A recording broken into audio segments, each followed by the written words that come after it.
E já cá temos a nossa Helena. Helena, bem-vinda Olá, aqui ao Curto Circuito. Obrigada, Inês e Manuel. Parabéns por este projeto. É mais um sucesso aqui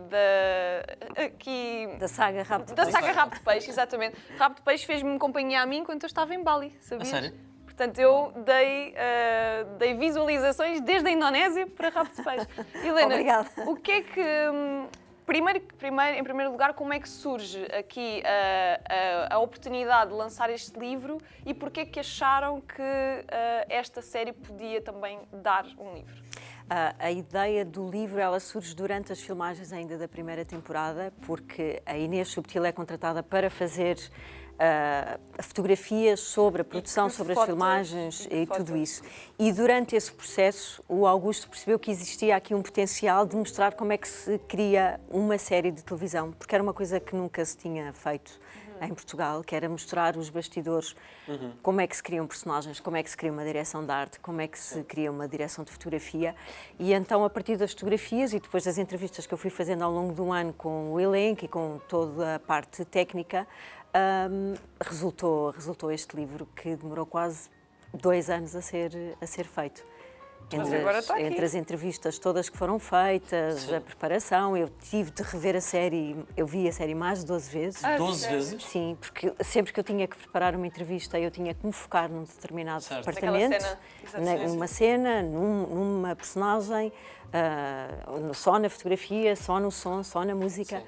E por isso é que depois demorou tanto tempo e por isso é que eu tive tanta necessidade de ver a série. Sim, sim. E é engraçado porque sempre que eu via a série, eu estava sempre a descobrir coisas que eu nunca tinha. Eu ia perguntar exatamente isso. Se dessas 12 vezes que viste coisas que não tinhas visto antes. Sim, completamente. Aliás, curioso, eu também vi 2 vezes e também percebeste isso. Não cheguei às 12, não é? Mas também vi 2. Não, mas é incrível, porque a primeira vez que eu vi a série foi em janeiro de 2023. A série ainda estava em pré-montagem, em pós-montagem, aliás. Ainda não tinha efeitos especiais, portanto, eu vi muitas coisas a cru, coisas que depois foram alteradas ainda na montagem final. A dimensão que ia ter. Não, nem se poderia calcular sequer.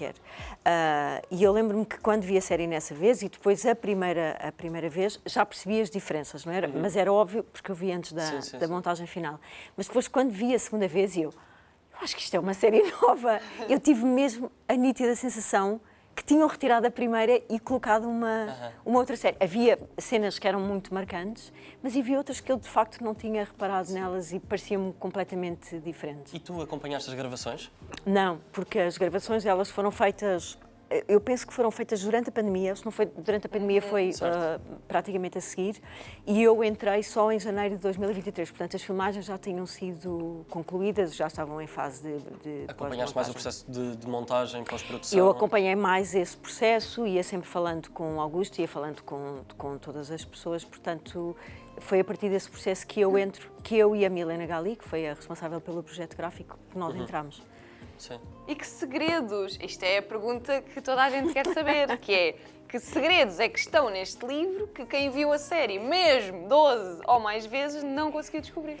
Eu não vou contar, obviamente. Terão de comprar mas existem. Não, mas existem. Eu posso falar num em particular porque isso foi muitas vezes comentado. Por exemplo, a cena da quarta-feira, que o Albano Jerónimo diz, quarta-feira. Sim, sim. Isso não estava planeado, não é? Estava, ou seja, as pessoas pensam que essa cena, por exemplo, que foi completamente improvisada. Há outras cenas improvisadas. Okay. Eu estou nessa, eu achei que era... Não. Há outras cenas improvisadas e elas estão referenciadas no livro. O Afonso Pimentel fala numa cena específica, o Albano também, mas quando essa cena foi filmada da quarta-feira, o Augusto Fraga disse ao Albano que tinha algumas dúvidas se a cena poderia resultar ou não. E o Albano, conforme ele explica na entrevista, ele diz que é um defensor do guião. Portanto, para ele usa sempre o guião, porque os guionistas sabem o que é que estão a fazer. E por isso a cena foi feita e resultou logo bem à primeira. Portanto, depois eles fazem 2 ou 3 takes mais, às vezes, para assegurar. Mas a cena, de facto, ela não foi improvisada, ela estava no guião.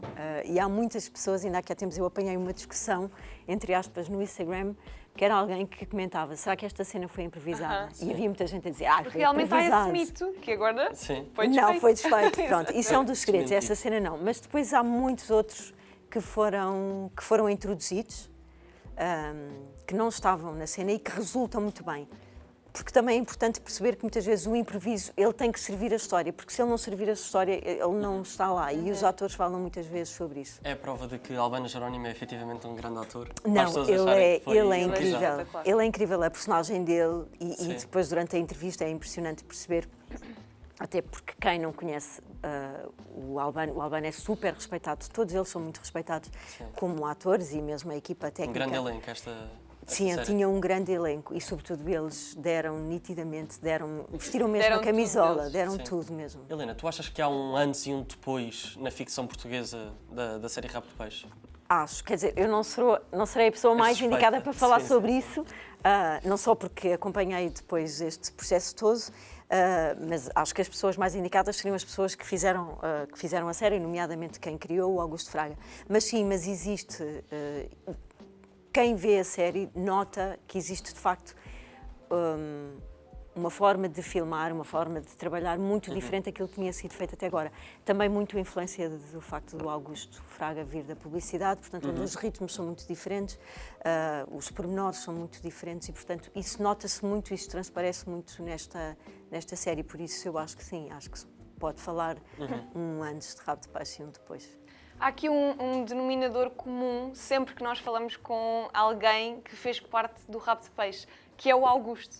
Ou seja, nós já falámos com o Afonso já esteve aqui, o André Leitão já esteve aqui e todos vocês falam imenso e muito bem do Augusto. A minha pergunta é, neste livro nós podemos saber mais sobre quem também fez parte da série, mas não faz parte do elenco, como por exemplo o Augusto? Podemos entrar um bocadinho também na mente de quem deu a origem ao Rabo de Peixe? Sim, claro, com certeza, até porque todo este processo começa com o Rabo de Peixe e inclusive quando nós fizemos a apresentação no El Corte Inglês, eu disse isso, era impossível nós termos o livro e termos a série sem Augusto Fraga, era impossível, porque tudo isto saiu da cabeça dele e, de facto, ele é o dominador comum porque ele esteve muito presente durante o processo todo e acompanha muito todas as pessoas, a direção de fotografia, que é o Sankovski, que trabalha com o Augusto em publicidade há muitos anos, a direção de arte fala muito do Augusto, a música fala muito do Augusto, a montagem ou a edição,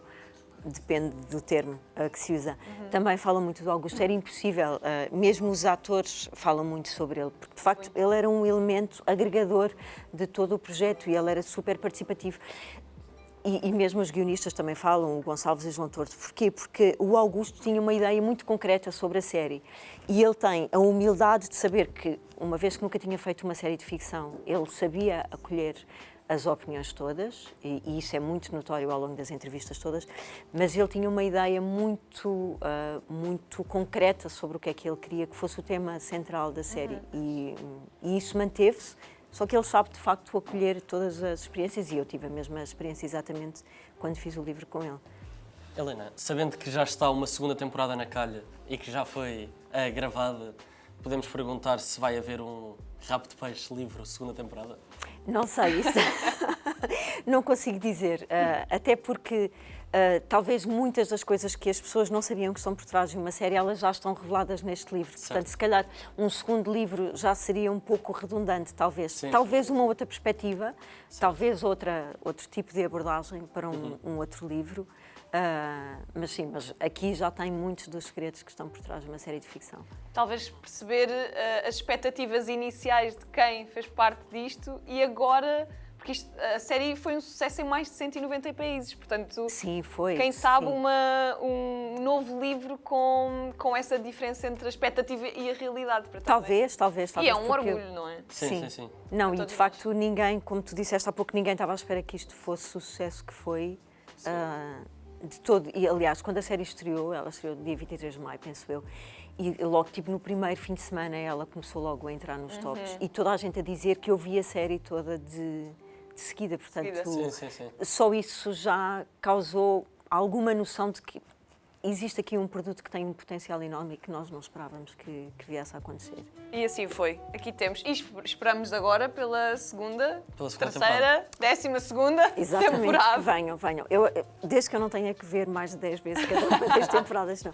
Nunca é tempo desperdiçado, é sempre a acrescentar. Não. Helena, muito obrigada. Obrigada Parabéns eu. por este projeto, a toda a equipa. Este livro, além de lindo, é certamente super interessante para todos os fãs da série, que somos todos nós. Só quem não viu é que não é fã. Portanto, muito obrigada por ter estado aqui connosco. E já agora posso recomendar que quem quiser comprar o livro, que o livro está a ser muito difícil comprar em livrarias e até mesmo em sites, podem ir à conta de Instagram do Augusto Fraga e ele tem lá o link para as pessoas poderem comprar o livro diretamente. Portanto, estejam à vontade. Boa, é uma prenda boa para agora para o Dia de Reis. Exatamente. Pois é, Fica exatamente. aqui a sugestão. Obrigada, Helena. Um grande Obrigada beijinho. Muito eu. obrigado. Adeus e bom dia.